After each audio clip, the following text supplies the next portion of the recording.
And in the campaign, I made a commitment to do better at managing and protecting the habitat so we have sustainable forestry for generations to come.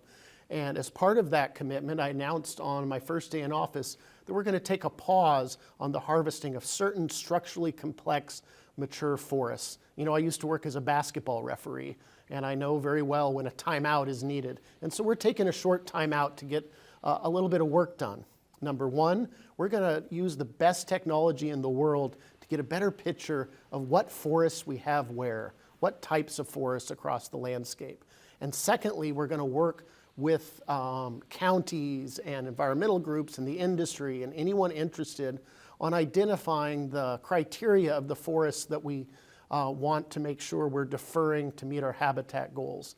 The important thing I want to note is I'm not proposing we set aside permanently in preservation certain forests. I'm talking about changing the scheduling of our harvests so that we ensure that across the landscape we have younger forests, medium forests, and older forests, because that's what our habitat plans call for in order to make sure we're sustaining our environment along with our economy. I envision a strong, healthy wood products industry and value the important role this agency plays in supporting our counties and our schools. And I believe with some modest changes, working collaboratively, we can do that in ways that are better for our habitat. I'm going back to the pause now. Sure, yeah. There were concerned stakeholders who raised issues with the idea of setting aside land that has been scheduled for harvest, as they describe it, for quite some time, and redesignating it as something else.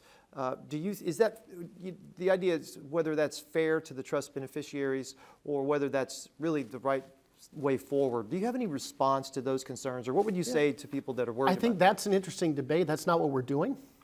I haven't proposed that we set aside any lands into preservation status. I'm talking about changing our scheduling. Which parcels do we harvest when? So I'm not proposing an increase in a set aside, nor am I proposing a reduction in timber harvest.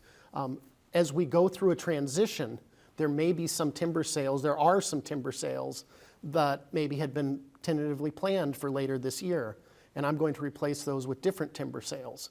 And there will be a time lag there, and that will affect when some jurisdictions get payment. But no, I'm not proposing that we set aside lands in conservation status. You can watch the rest of the interview by clicking the link below and check out the Impact Archive for more in-depth interviews you won't find anywhere else.